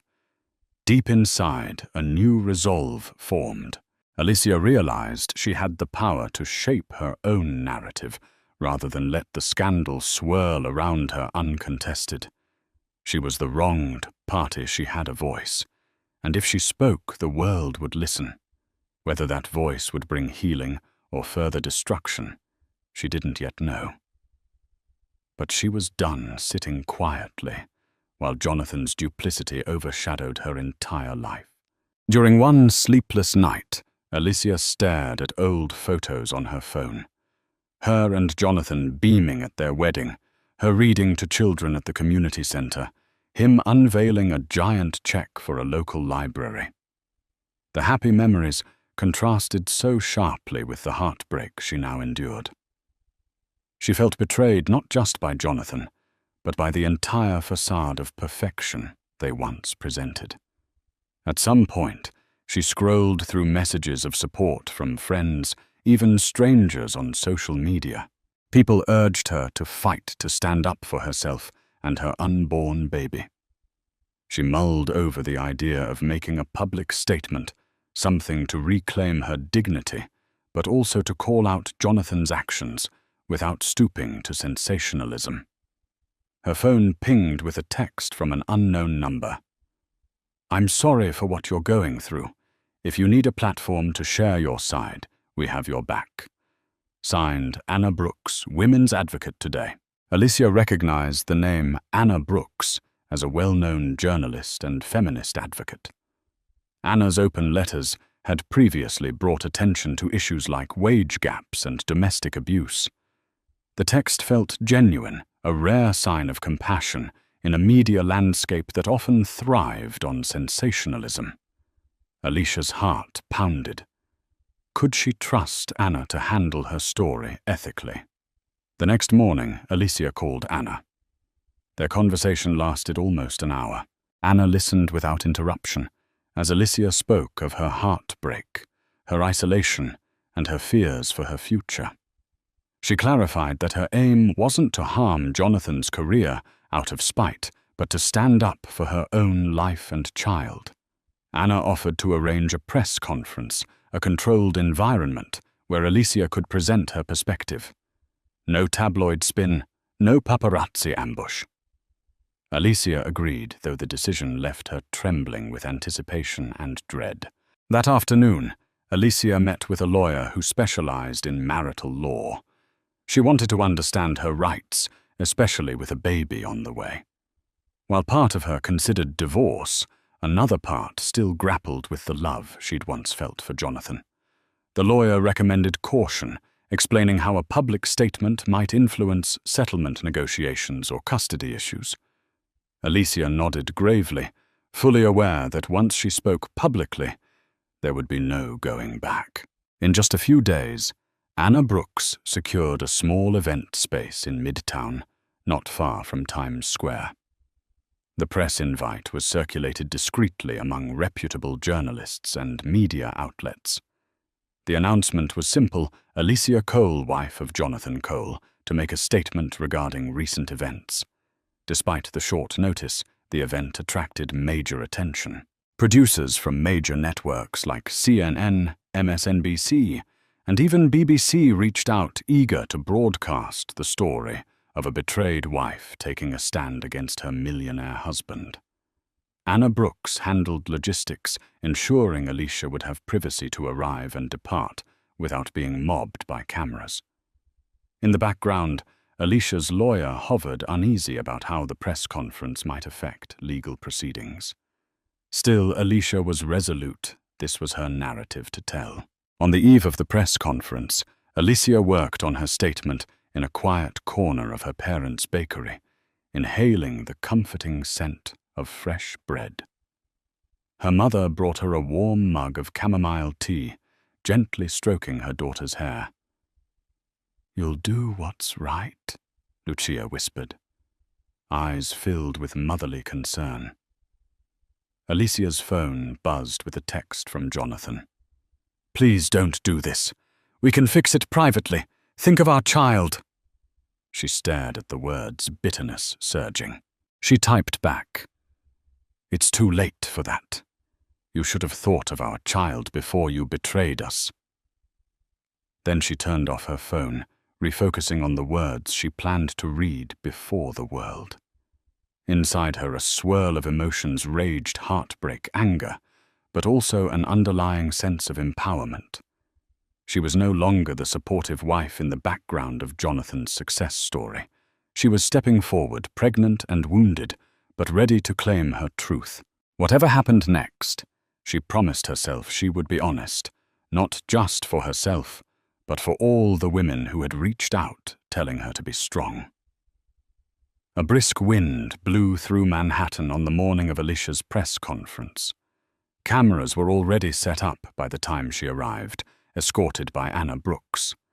The modest venue could seat about 100 reporters, but more were spilling out the door, forming a crowd on the sidewalk. A hush fell as Alicia stepped onto the small stage, her baby bump subtly outlined beneath a black wrap dress. Anna stood beside her like a protective shield. Flashes lit the room. Alicia took a deep breath, heart pounding so loudly she feared the microphone would pick it up. She glanced at her note cards, then at the sea of expectant faces. She began, voice trembling at first. "Good morning. My name is Alicia Cole, and I'm here to speak about the scandal involving my husband, Jonathan Cole, and his affair with Veronica King. For weeks now, I've watched as this story has been told by tabloids, blogs, and the rumor mill. Today, I want to present the truth from my perspective." She paused, letting the weight of her words settle. "I have been married to Jonathan for 3 years, and we are expecting a child. I believed in him, stood by him, built a life with him.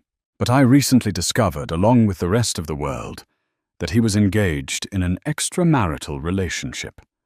I have read the same articles, seen the same images. They are devastating, especially given my pregnancy." Cameras clicked incessantly, capturing every flicker of emotion on her face. Alicia continued, her voice growing steadier. "I do not share this to invite pity or to be a pawn in a public spectacle. I share it because women mothers deserve the truth when it comes to the integrity of the men we marry. And because I believe accountability matters, whether you're a private individual or a public figure who touts ethical leadership." She then revealed Jonathan's attempts to cover up the affair, even referencing hush money documents. Gasps rippled through the crowd. Alicia clarified, "I stand here not to destroy Jonathan Cole, but to claim my future and the future of my child free from deception. I believe marriage is a partnership built on trust, and once that trust is broken so thoroughly, we must face the reality of what remains." With tears brimming, Alicia concluded, "I'm asking for privacy and respect as I decide the next steps for my family. I'm grateful for the outpouring of support. My hope is that by speaking my truth, I can begin healing and perhaps encourage others facing similar betrayal to do the same." She stepped back from the podium, a trembling hush sweeping the room. Cameras zoomed in on her tear-streaked face as Anna guided her away.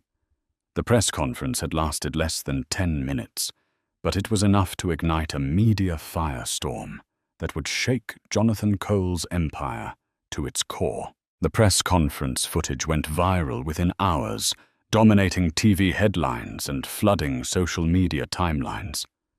Clips of Alicia's trembling yet resolute voice played on a loop.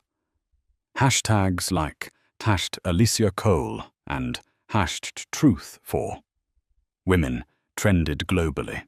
Celebrity talk show hosts weighed in praising her bravery. Prominent women's advocacy groups hailed Alicia as a hero for publicly confronting the betrayal. Jonathan Cole, meanwhile, faced an immediate backlash. Investors who had hesitated to sever ties earlier now flocked away from Cole Capital Ventures in droves, unwilling to align themselves with a leader so publicly indicted by his own wife. The firm's stock plummeted further. A joint venture with Tony McAllister was placed on indefinite hold. In a statement to the press, Tony cited concerns about leadership ethics and stability. Inside Cole Capital, the board of directors convened an emergency meeting. The consensus was grim. Jonathan's personal scandal had become a public relations nightmare. A formal vote of no confidence was scheduled for the following week to decide his future at the company he'd built from scratch. Some long-time allies still defended him, claiming that personal issues shouldn't overshadow professional achievements, but they were outnumbered by those pointing to the spiraling finances and brand damage. Jonathan retreated to the penthouse, blinds drawn, refusing to comment publicly.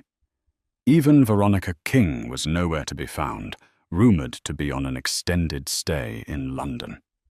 For Alicia, the whirlwind of support and media attention felt surreal.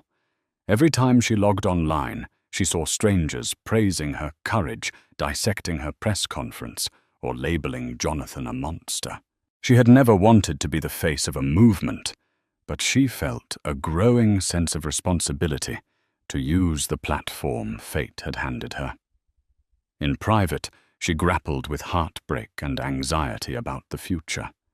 She had awakened in a gilded cage, her wealthy lifestyle now overshadowed by betrayal. Yet the press conference had sparked something new, a sense of agency. For the first time since discovering Jonathan's affair, she could breathe freely, certain she was controlling her own path. And that path would soon demand another step, deciding whether to stay in the marriage or proceed with a legal separation. At Cole Capital Ventures, the board of directors convened the crucial vote. The meeting room had never felt so tense. David Lynn sat at one end of the table, his face grim. Over half the chairs were occupied by men and women who once revered Jonathan as a visionary. Now they stared at financial projections, plummeting into the red, accompanied by slideshow images of negative media headlines referencing the Cole scandal. The intangible toll, public distrust, moral outrage, was just as damaging. Jonathan, face pale and eyes rimmed with exhaustion, delivered a desperate plea. He promised to rectify the situation, citing therapy crisis management strategies and a vow to refocus on the firm's core mission. "I've made mistakes," he admitted hoarsely. "But our track record of delivering value can't be overlooked. We are bigger than one scandal. We can still thrive if we stay united." Some board members shifted uncomfortably. A few, including David Lynn, tried to salvage the conversation, arguing for a temporary leave of absence instead of outright dismissal. But the majority believed drastic action was required to restore credibility. A hush blanketed the room as the members cast their anonymous votes. When the tallies were read, the verdict was clear. Jonathan Cole was removed as CEO, effective immediately. Tremors of shock rippled through the halls. Cole Capital employees, once starry-eyed by Jonathan's leadership, watched him clear his office with a mix of pity and muted anger. A caretaker CEO was appointed to stabilize the ship, focusing on damage control. David Lynn glanced at Jonathan with a sorrowful expression as security escorted him out. "I'm sorry, man," David whispered. "I tried to fight for you." Jonathan nodded wordlessly, clutching a box of personal belongings. By evening, business publications around the world proclaimed Cole Capital ousts founder amid scandal. Jonathan's reign was officially over. The man who once soared across the financial stratosphere was now unemployed, disgraced, and teetering on the edge of complete ruin. Jonathan's life unspooled in disarray. With no office to report to, he holed up in the penthouse, ignoring calls from journalists. He occasionally ventured out in sunglasses and a baseball cap, only to be ambushed by paparazzi. Online comments labeled him a cautionary tale of greed and infidelity. Some articles even suggested the affair had been an open secret among New York's finance circles, fueling new levels of scrutiny. Personal finances also took a hit. Jonathan's sudden exit from Cole Capital triggered contractual penalties. He faced possible breach of contract lawsuits tied to deals he'd spearheaded but failed to close. Frozen lines of credit cancelled invitations to VIP events. His social and financial power dwindled. Amid his downward spiral, Jonathan tried repeatedly to contact Alicia, leaving voicemails and handwritten notes. He apologized profusely, claiming he was ready to do anything to salvage their relationship. "I'll go to counseling, sign post-nups. Anything you want. One note." Read. But Alicia remained resolute, focusing instead on her own well-being and that of her unborn child. The final blow came when Alicia's press conference was replayed in a prime-time special with a commentary panel dissecting Jonathan's betrayal. The segment ended with a heartfelt interview of Alicia by Anna Brooks, highlighting Alicia's philanthropic ambitions. Footage showed Alicia visiting an after-school program, receiving cheers from children who recognized her from news coverage. In that moment, the camera panned to Alicia's determined face, capturing her transformation from betrayed spouse to empowered advocate. Jonathan watched the segment alone, a half-finished bottle of scotch by his side. He saw how the public now regarded Alicia with admiration, a stark contrast to his own vilification. In a moment of clarity, he realized he was witnessing the rise of a woman who had once stood quietly beside him, someone he'd taken for granted. Shattered by regret, he continued drinking until the lights of the penthouse blurred into darkness. While Jonathan sank deeper, Alicia was busy forging a new path. Through Anna Brooks's media connections and her own philanthropic background, she organized a fundraiser for underprivileged schools. The event was set to be a smaller, more authentic affair than the high-gloss galas Jonathan once frequented. The proceeds would go toward bridging the digital divide in low-income neighborhoods, an initiative Alicia had championed long before the scandal. As the date approached, Alicia found herself gaining supporters from unexpected places. Tony McAllister, once interested in partnering with Jonathan, reached out privately. He expressed admiration for Alicia's courage and inquired if she'd accept a donation from his philanthropic foundation. She graciously agreed, grateful for the unwavering backing. Others in the business world, previously enthralled by Jonathan, now saw Alicia as an emerging figure with moral authority. Invitations to speak at leadership panels trickled in ironically, offering her the spotlight once promised to her husband. Meanwhile, Alicia took steps to secure her future. Working with a lawyer, she prepared for a potential divorce filing. She also met with a financial advisor, ensuring she understood the complexities of Jonathan's assets and any marital entitlements. Each step felt daunting, yet liberating, as she realized she no longer had to abide by the illusions of a perfect marriage.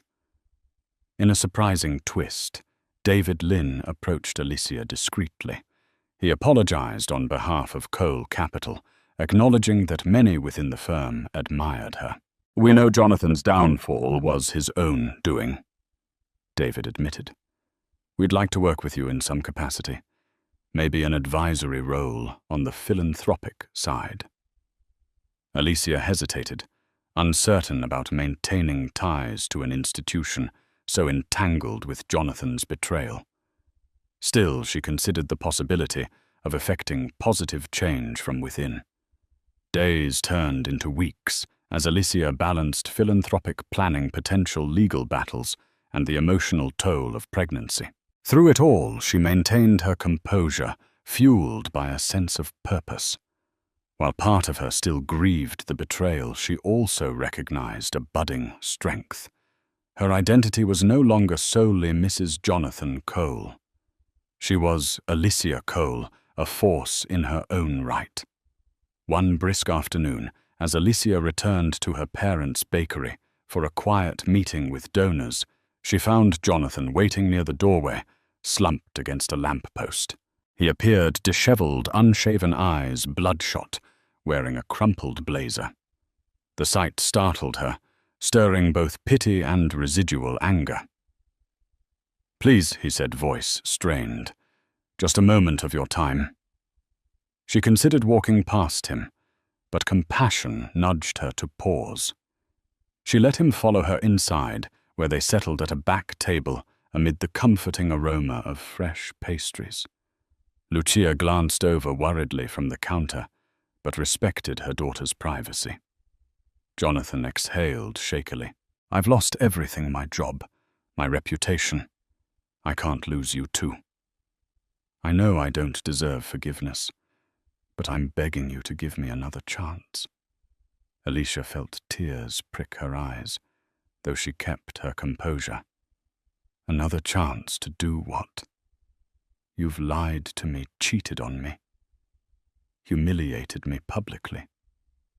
He pressed a trembling hand to his forehead. "I know. I was an idiot. I was greedy, arrogant. The money, the power, it consumed me. Veronica was just a symptom of my own weaknesses." "That doesn't erase what you did," Alicia murmured. "It doesn't take back the night you were with her, while I lay at home, excited to share baby news with you. It doesn't undo all the heartbreak." Jonathan lowered his head, tears slipping down his cheeks. Alicia recognized genuine remorse in his eyes, but she also knew it might be too late. "If you need me to sign anything," he whispered, "custody agreements, child support, I'll do it. I just want to be part of the baby's life." The request struck a chord deep within Alicia. Their child deserved a father, but was Jonathan capable of the responsibility? She wrestled with conflicting emotions, the memory of happier times, and the fresh sting of betrayal. Finally, she said, "I can't make that decision right now. I need time. But this much is clear. You have to deal with the consequences of what you've done on your own." Jonathan nodded, head bowed in defeat. Before leaving, he offered a small envelope. "In case you want to reach me. That's my new number." Then he slipped out into the cold afternoon, a broken man, still clinging to a shred of hope.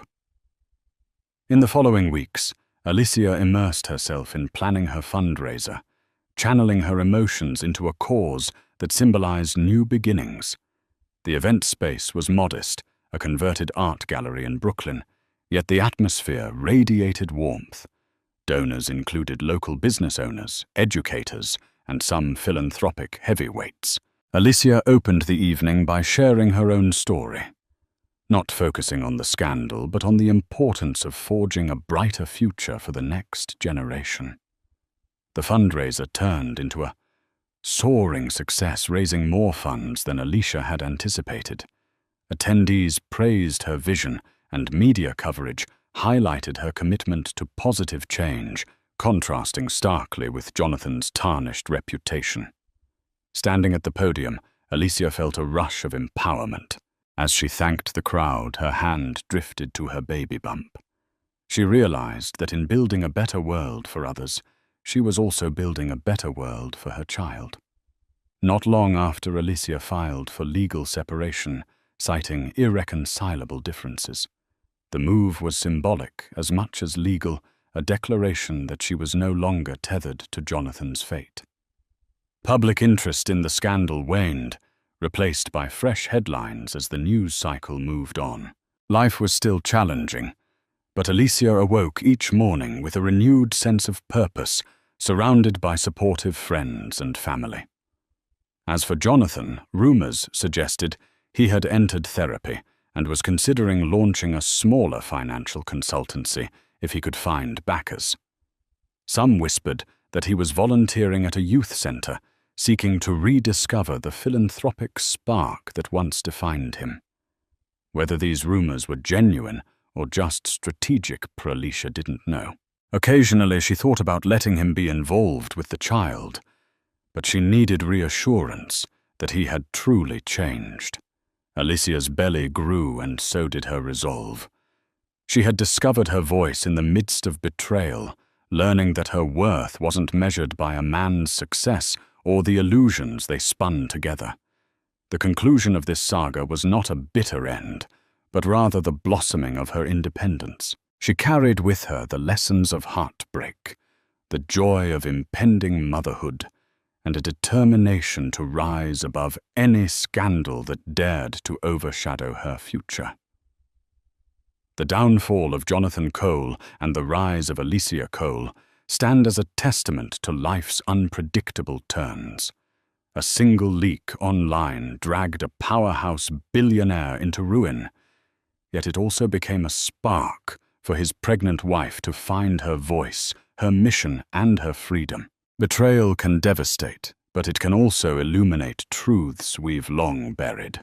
Alicia transformed her heartbreak into a crusade for better opportunities, showing that even in the darkest moments, we have the power to rebuild and sometimes shine brighter than ever before. If this story moved, you don't let it end here. Please remember to like, share, and subscribe to our channel for more real-life drama and compelling narratives. Your support helps us continue bringing stories of resilience, empowerment, and the triumph of the human spirit. Stay tuned for our next riveting tale, because when one door closes, another door swings open, often revealing a whole new world of possibilities. Meanwhile, Alicia Cole, his pregnant wife, began to sense the cracks in her gilded cage. No one, least of all Jonathan, suspected how quickly a single online leak would unravel his carefully manicured world, ending his career in the span of one unforgettable night. Jonathan Cole's story was the stuff of modern legend. Born to middle-class parents in suburban New Jersey, he had clawed his way to a scholarship at Harvard Business School. There he'd rubbed shoulders with future magnates, forging alliances that would later propel him to the top of the finance world. By age 32, Jonathan had founded Cole Capital Ventures, a private equity firm that specialized in distressed real estate assets, buying low, selling high, and weaving magic in between. His good looks and suave charm made him a darling of the business press. Forbes ran a feature titled Young Titan, Jonathan Cole's meteoric rise, capturing him in a tailored navy suit against the panoramic backdrop of New York City. In the interview, he praised mentors such as Warren Buffett for teaching him patience and Bill Gates for demonstrating philanthropy on a global scale. The crowning moment, though, was his picture-shaking hands with Elon Musk after a speculative investment in aerospace startups. Jonathan glowed with the certainty that he was destined for greatness. It was at a fundraiser in Central Park that he first met Alicia Martinez. She was a non-profit consultant with a passion for arts education. Where Jonathan's approach to conversation was slick and polished, Alicia's was empathetic and earnest. He found her refusal to be dazzled by his reputation oddly refreshing. She was there to talk about underfunded public schools, not hedge funds or leveraged buyouts. By the end of that charity walk, Jonathan had her phone number, and she had a curious spark in her heart. In 2 short years, they were married. Alicia's parents, humble owners of a small bakery in Queens, couldn't believe their daughter was wedding a man so frequently mentioned in the Wall Street Journal. But to Alicia, Jonathan wasn't simply the millionaire. He was the person who showed up unannounced to volunteer at her community events, who wrote personal checks for after-school programs. Their wedding ceremony, held at a historic mansion overlooking the Hudson River, was a glamorous yet heartfelt affair. The tabloids brimmed with gushing coverage, Alicia radiant in lace, Jonathan dashing in a classic tuxedo, smiling as though they had discovered the secret to eternal happiness. At first, their union genuinely seemed magical. Jonathan declared that Alicia grounded him, tethered him to values he might have otherwise forgotten. She brought soul to his ambition.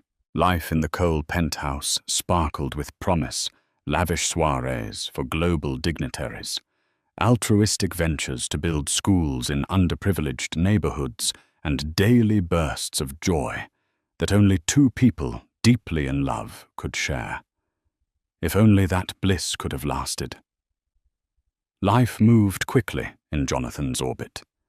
The success of Cole Capital Ventures brought new deals, new acquaintances, and inevitably new pressures. Over time, Alicia witnessed the subtle changes in her husband's routine. Invitations from the global elite poured in exclusive dinners with real estate mogul Mark Anderson, lunches at the Plaza with famed venture capitalist Lucy Goldstein, and hush-hush strategy sessions with foreign sovereign funds. While Alicia supported her husband's drive, she couldn't ignore the increasing cracks in his calendar or in his demeanor. He began coming home later, offering vague explanations about urgent meetings or unexpected negotiations. Alicia, ever understanding, reassured him that she respected his hustle. But then came the cancellations of their personal plans. A date to watch an off-Broadway show cancelled. A weekend getaway to the Hamptons postponed. Birthdays and family gatherings became second-tier priorities. The more she tried to reach him, the more she felt a certain emotional distance creeping in. Around the office, Jonathan was surrounded by loyalists and ladder climbers alike. One of them was David Lynn, his longtime friend from Harvard, and now partner at Cole Capital. David had witnessed Jonathan's evolution firsthand. He noticed subtle changes too, Jonathan's sharper edge during conference calls, the tension behind his charismatic smile during business pitches. Yet David trusted that a man as resourceful as Jonathan always had it under control.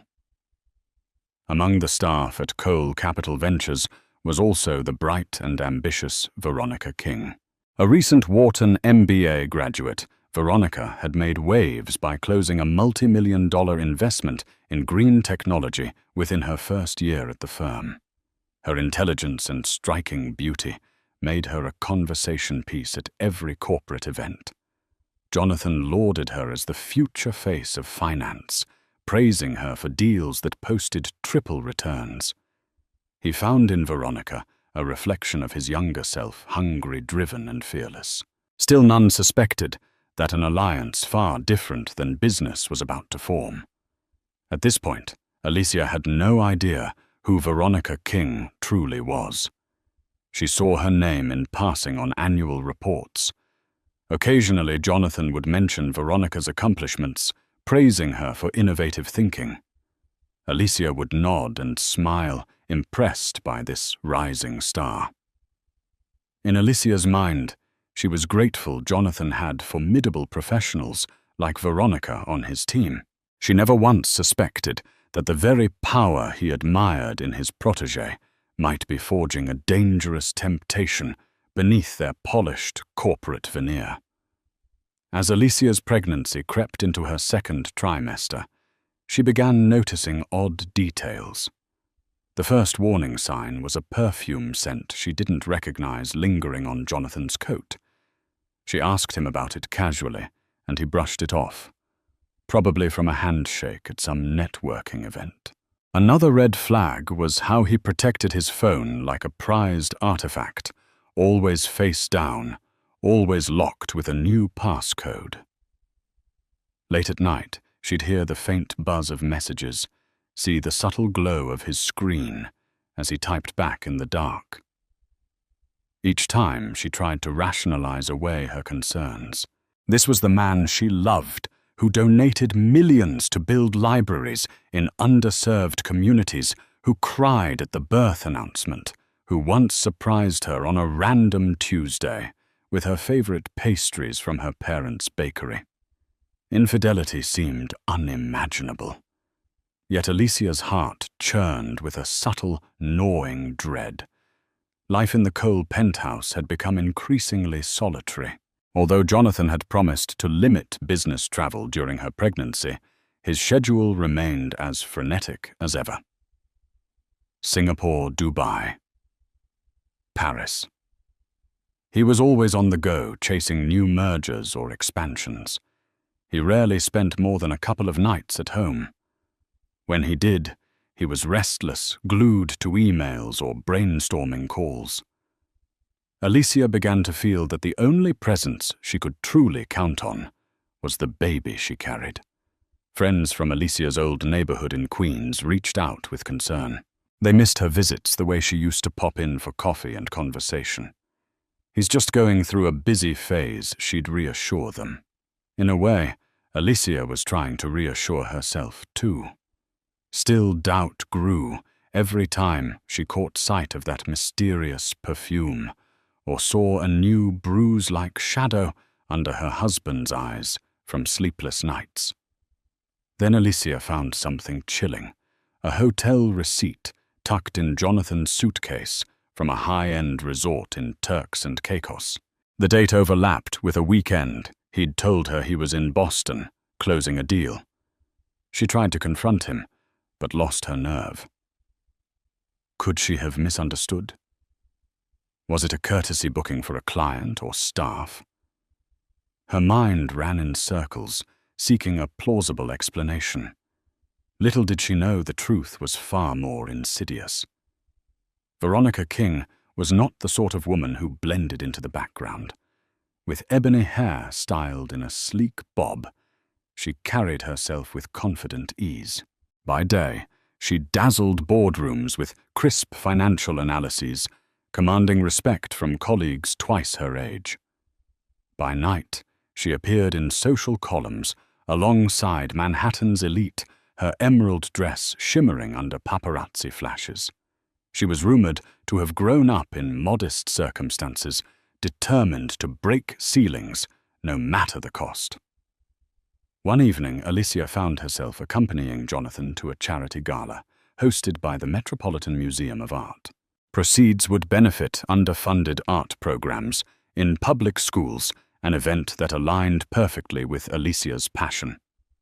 Upon arriving, Alicia felt the old sparkle of excitement hobnobbing with notable figures like gallery owners, educators, and philanthropic entrepreneurs. A group of Jonathan's colleagues from Cole Capital Ventures greeted them, among whom was Veronica. This was their first real introduction. "Ah, the legend herself," Veronica said, with a radiant smile, extending her hand to Alicia. "Jonathan speaks so highly of you, and all the wonderful work you do with school kids." Alicia returned the greeting, struck by Veronica's grace. She was everything Alicia imagined a high-flying finance star, to be polished, assertive, exuding an air of subtle power. When Alicia mentioned her involvement in drafting new arts curricula, Veronica listened attentively, nodding as though she truly cared. The conversation was pleasant, even warm. Yet Alicia caught a flicker of something unspoken between Veronica and Jonathan, a shared glance that felt too intimate, too layered with private meaning. Throughout the gala, Alicia couldn't shake the sense that eyes were on them, as if the rest of the guests sensed an undercurrent. She told herself she was imagining it, that she was just hormonal and overthinking, but a tiny voice inside her whispered, "Veronica King is more important to Jonathan than you realize." By the evening's end, Alicia felt unsettled. Jonathan excused himself to take a call, just when Alicia was beginning to share her feelings about an educational campaign. Veronica also vanished into the throng of socialites. Alicia sipped her sparkling water in awkward solitude, noticing a faint swirl of that same unfamiliar perfume drifting through the air. After the gala, Alicia began piecing together subtle patterns. Jonathan had singled Veronica out in so many conversations, praising her as a strategic genius, marveling at her ability to close deals in weeks that took others months. In the past, Alicia had been proud whenever Jonathan mentored bright up-and-comers. Yet with Veronica, the tone of his praise sounded tinged with personal adoration. One morning, Alicia found herself with a free schedule and decided to surprise Jonathan at his office with homemade pastries, his favorite almond croissants from her parents' bakery. It was a gesture she used to do often, back when everything felt normal.